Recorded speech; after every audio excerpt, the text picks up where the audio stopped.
نبدأ أول حلقتنا بالصلاة على ايه يا موك، وشكلك نسيت ازاي تاكلي ولا ايه يا روح؟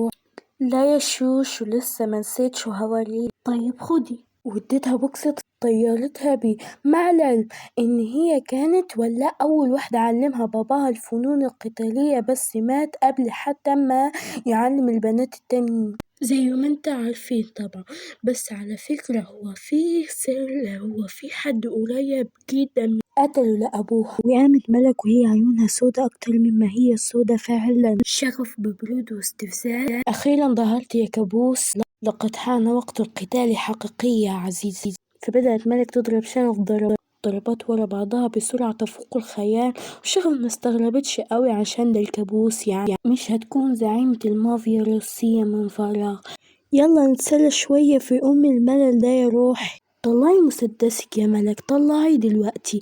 وبعثت لها ملك وقالت لها لا يا روحي مش دلوقتي، خليني ملحوظة بسيطة كده، إن كل واحدة من البنات زعيمة مافيا معينة لمنطقة معينة، زي ملك زعيمة المافيا الروسية، وليان زعيمة المافيا البريطانية، وعشق زعيمة الأسترالية. أما الشغف دي دي زعيمة 5 مناطق زعيمة المافيا الإيطالية وزعيمة المافيا اللي في لندن، وزعيمة المافيا المصرية. يعني يا جماعة مش هقول زعيمة المافيا اللندنية مثلا، المهم وزعيمة أهم منطقة دلوقتي، المنطقة اللي الأجانب والعرب صاروا يكرهوها كره العامة، المافيا الإسرائيلية. نكمل باقي حلقتنا.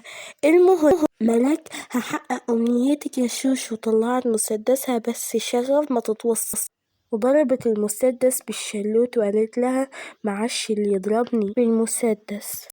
وبعد 3 ساعات يا جماعة 3 ساعات متستغربوش في شغف، والبنات كانوا بيتدربوا أكتر من كده بكتير، ده كانوا بيتدربوا 5 ساعات متواصلة بدون أي استراحة.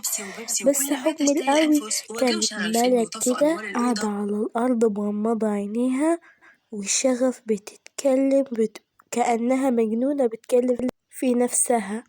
بعد كده بلشت تغني وتقول، بتغني أغنية محدش يتوقعني، بغيب برجع تسمعني، بغني لأبوي بغني الشعبي، بنزل تحت أعمل قلبان. كيان بكل عصبية، اسكتي صدعتيني، هما ليان وعشقي في الاجتماع بمناسبة ليان وعشقي أصل أقل ما يقال عنه آية من الجمال، وفي أوضة ماليها الحقد والسواد جوا قصر أبيض من الخارج.